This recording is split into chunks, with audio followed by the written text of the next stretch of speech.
Hi hello বন্ধুরা, welcome back to my channel. আজকে আমি আরেকটা রিভিউ ভিডিও নিয়ে এসেছি। অ্যাকচুয়ালি আজকে আমি খুব টায়ার্ড। সকাল 7টা থেকে বেরিয়েছি, প্রায় রাত 10টায় বাড়ি ঢুকলাম।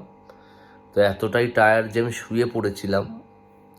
এবার হঠাৎ করে আমার ঘুমটা ভেঙে গেল এবং আমার মনে হলো যে না, আজকে রিভিউ ভিডিওটা করেই তারপর আবার শুতে যাই। তো যাই হোক, আমি রীতিমতো এখন শুয়েছিলাম, হঠাৎ করে উঠেই ভাবলাম ভিডিওটা করে দিই। কারণ কালকে 31 আছে, তোমাদের অনেক প্ল্যানস আছে, কাউর হয়তো মুভি দেখারও প্ল্যানস আছে। তাই আমার মনে হলো যে আজকে যে ছবিটা আমি দেখেছি সেটার আমি রিভিউটা করে দিই তাড়াতাড়ি, যাতে তোমরা যে কজনই হোক, 2জন 3জন 4জন যেই হোক, আমার ভিডিও দেখে যদি উপকৃত হও তাহলে আমার খুবই ভালো লাগবে। তো আজকে আমি কাবুলিওয়ালা ছবিটা রাত্রিবেলা দেখে এলাম।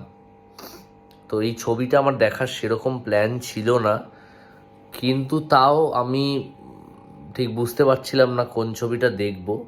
তাই আমি কাবুলিওয়ালা ছবিটাই দেখে এলাম, যেই ছবিতে অভিনয় করেছে আমাদের সবার প্রিয় মহাগুরু মিঠুন চক্রবর্তী।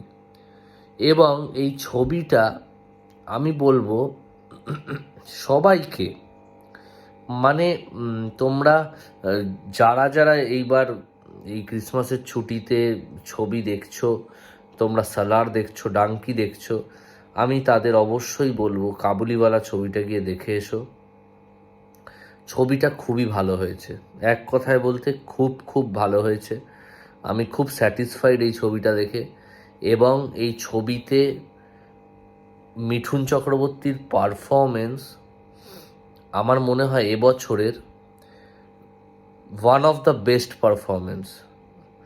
আমি এটা অল ইন্ডিয়া বেসিসে বলছি, ন্যাশনালি হিন্দি ছবি নিয়ে one of the best performance of Mithun Chakraborty. Mithun চক্রবর্তীও এই ছবিটার জন্য আবার ন্যাশনাল অ্যাওয়ার্ড পায়, আমি অবাক হব না। এটা মিঠুন চক্রবর্তীর কেরিয়ারে আমার মনে হয়েছে ওয়ান অফ দ্য বেস্ট। ওনার রামকৃষ্ণ চরিত্রটা দারুণ হয়েছিল, উনি ন্যাশনাল অ্যাওয়ার্ড পেয়েছিল শ্রীরামকৃষ্ণর চরিত্রে। এবার উনি যে এই কাবুলিওয়ালার চরিত্রে রহমত আলীর চরিত্রটা এত সুন্দর ফুটিয়ে তুলেছে, এটা ওনার one of the best performance. এবং অল ইন্ডিয়া বেসিসে ইন্ডিভিজুয়াল অ্যাক্টর হিসাবেও আউটস্ট্যান্ডিং পারফরমেন্স করেছে এখানে মিঠুন চক্রবর্তী। এবং যে বাচ্চা মেয়েটি আছে এই ছবিতে, অসাধারণ কাজ করেছে। আবির খুব ভালো, খুব মানিয়েছে আবিরকে, খুব সুন্দর লেগেছে। সোহিনী সরকারকে ভালো লেগেছে। এটা ইন অ্যান্ড আউট খুব ভালো একটা ছবি। এই ছবিটা তোমরা দেখলে বুঝতে পারবে এই ছবিতে সেরকম বাজেট ইউজ হয়নি, সেরকম বাজেটের ছবি না, সুন্দর স্ক্রিপ্ট আর পুরোটা পারফরমেন্সের ওপর ডিপেন্ড করে, অভিনয়ের ওপর ডিপেন্ড করে একটা অসাধারণ ছবি হয়েছে কাবুলিওয়ালা। তো আমি সবাইকে হাইলি রেকমেন্ড করব, এই ছবিটা মিস করো না। খুব ভালো ছবি, চোখের কোণে জল আসবেই, আমার তো এসছে। কাঁদিয়ে দেবে এই ছবিটা কিছু কিছু জায়গায় মিঠুন চক্রবর্তীর পারফরমেন্সে, বিশেষ করে লাস্টের দিকে এত ভালো পারফরমেন্স ওনার। খুব টাচিং, খুব সুন্দর ছবি, সুন্দর মেসেজ আছে। তো এই ছবিটা তোমরা মিস করো না। ডাঙ্কির থেকেও আমার ভালো লেগেছে কাবুলিওয়ালা। এবং আমার মনে হয় সালারের থেকেও কাবুলিওয়ালাটাই better.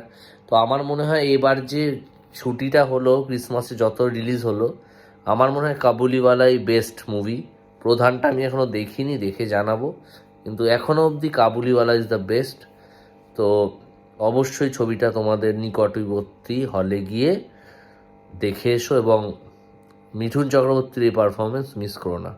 Till then, tata, good night সবাইকে। Advance very happy new year. সবার নতুন বছর 2024 খুব খুব ভালো কাটুক।